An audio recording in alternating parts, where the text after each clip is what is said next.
ಏನಜ್ಜಿ? ಬೇಗ ರೆಡಿಯಾಗಿ ಬಾ, ದೇವಸ್ಥಾನಕ್ಕೆ ಹೋಗ್ಬೇಕು. ಈಗ್ಲಾ? ಅರ್ಜುನ್ ದೇವಸ್ಥಾನಕ್ಕೆ ಹೊರಟಿದ್ದಾನಂತೆ. ಅವನ ಜೊತೆ ನೀನು ಹೋಗಿ ಪೂಜೆ ಮಾಡಿಸ್ಕೊಂಡು ಬಾ, ಒಳ್ಳೇದಾಗತ್ತೆ. ಅಜ್ಜಿ, ನನಗೆ ತುಂಬ ಕೆಲಸ ಇದೆ. ನೀವು ಇದ್ದಕ್ಕಿದ್ದಾಗ ಹೇಳಿದ್ರೆ ನಾನು ಹೇಗೆ ಹೋಗ್ಲಿ? ಕೆಲಸ ಯಾವಾಗಲೂ ಇದ್ದಿದ್ದೆ. ನೀನು ಕೆಲಸ ಮಾಡೋದು ಬೇಡ ಅಂತ ನಾನೇನು ಹೇಳ್ತಿಲ್ವಲ್ಲ. ಅವನ ಜೊತೆ ಹೋಗಿ ಬಂದಮೇಲೆ ಕೆಲಸ ಕಂಟಿನ್ಯೂ ಮಾಡು, ಆಯ್ತಾ? ಯಾಕೆ ಸುಮ್ಮನೆ ನಿಂತಿದ್ಯಾ? ಹೋಗು, ಬಟ್ಟೆ ಬದಲಾಯಿಸ್ಕೊಂಡು ಬಾ.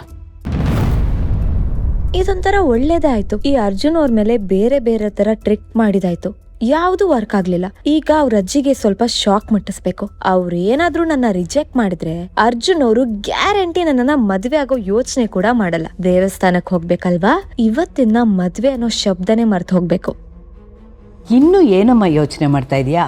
ಹಾ, ಹೊಟ್ಟೆ ರೆಡಿಯಾಗಿ ಬರ್ತೀನಿ. ನೋಡಿ ಎಷ್ಟು ಖುಷಿಯಾಗಿ ಹೋದ್ಲು ನನ್ನ ಮೊಮ್ಮಗಳು. ನಿಧಿ, ಎಷ್ಟೊತ್ತಮ್ಮ? ಸ್ವಲ್ಪ ಬೇಗ ಬಾ.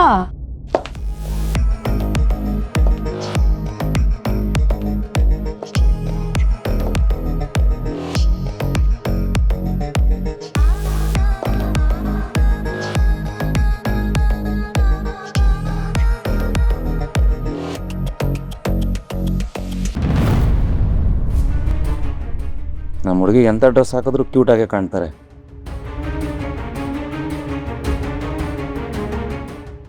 ನಿಧಿ, ಏನು ಬಟ್ಟೆ ನೀನು ಹಾಕ್ಕೊಂಡಿರೋದು?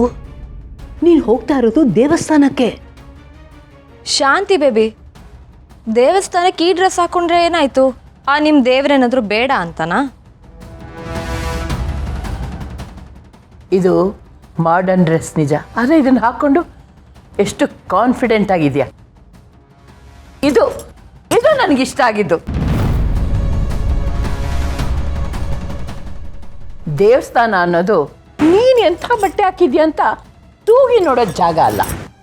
ಭಗವಂತ ಯಾವಾಗಲೂ ನಿನ್ನೊಳಗೆ ಎಷ್ಟು ಭಕ್ತಿ ಶ್ರದ್ಧೆ ಇದೆ ಅಂತ ನೋಡ್ತಾನೆ. ನೀನಿದನ್ನು ಹಾಕ್ಕೊಂಡು ಕಂಫರ್ಟಬಲ್ ಅಂತ ಅನ್ಸಿದ್ರೆ ಏನೂ ತೊಂದರೆ ಇಲ್ಲ. ಆದರೆ ದೇವಸ್ಥಾನಕ್ಕೆ ಈ ಬಟ್ಟೆ ನಿನಗೆ ಸರಿ ಹೋಗಲ್ಲ ಅನ್ಸಿದ್ರೆ ಚೇಂಜ್ ಮಾಡ್ಬೋದು. ಯಾರ್ದೋ ಬಲವಂತಕ್ಕೆ ಮಣಿಬೇಕಾಗಿಲ್ಲ. ನಿನ್ನ ನಿರ್ಧಾರ ನಿಂದೆ ಆಗಿರ್ಬೇಕು. ಮನಸ್ಸಿಂದ ಮಾಡೋ ಆಯ್ಕೆ ಕೂಡ ಭಕ್ತಿನೇ.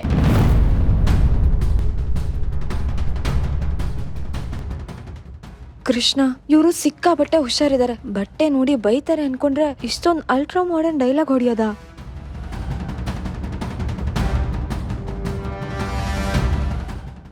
Wow, Nidhi, you're looking gorgeous.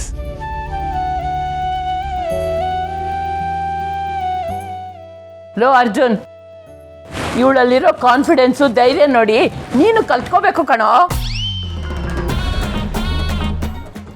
ಸರಿ ಸರಿ, ಇಬ್ರು ಈಗ ದೇವಸ್ಥಾನಕ್ಕೆ ಹೋಗಿ ಆಮೇಲೆ ಇಮ್ಮಿಡಿಯೇಟ್ ಬಂದ್ಬಿಡ್ಬೇಡಿ.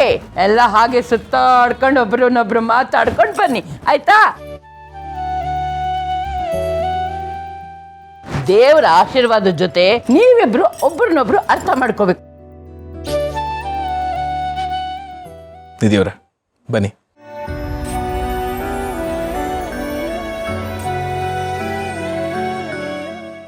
ನಿಧಿ, ನನ್ನ ಜೊತೆ ಬಾ. ಯಾಕಜ್ಜಿ? ನಿನಗೇನೋ ಹೇಳಬೇಕು, ಬಾ.